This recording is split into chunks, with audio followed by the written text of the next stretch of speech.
How's it going, football fans? Welcome inside the set of Gridiron Glory. Thanks for joining us on the web here today at woub.org. I'm Blake Brody, joined alongside TVC Ohio reporter Frank Bum.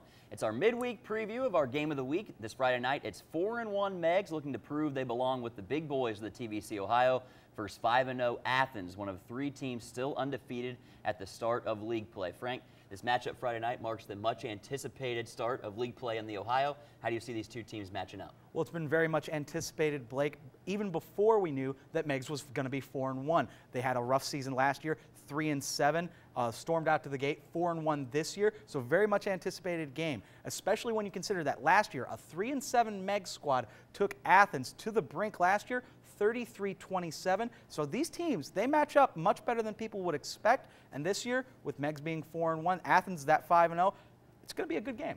Okay, well, who are the players to watch out for Friday night that are going to make a difference in the outcome? Well, with Meigs, it starts with Jeffrey Roush, their running back, and he's also a really good pass catcher. Against Minford, a game that we covered, he ran down the middle of the field and caught a couple of good balls from their quarterback, Dylan Boyer. He runs really well. He's only 5'6", but he gets that ball over that line, and they've got the weapons to compete with this Athens team. But if you're talking about weapons, you have to mention Devon Sharp. Absolutely. What else can we say about him? He's got the speed, the quickness, the more power than people think, and great balance. And then Mitch Ryder, he'll be a key player for them in being able to stop that Marauders offensive attack.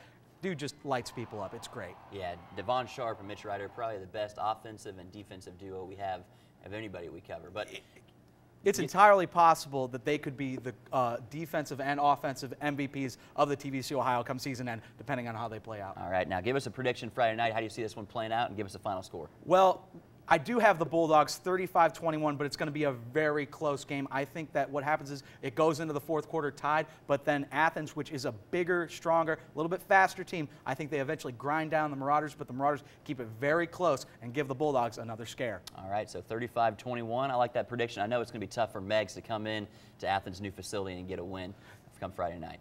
But remember, for a preview of all of our games Friday night, be sure and check out the rest of the website for written and video previews throughout the week. Also be on the lookout for league power rankings as well. And this week we're releasing a watch list of our Player of the Year candidates, so be on the lookout for that as well.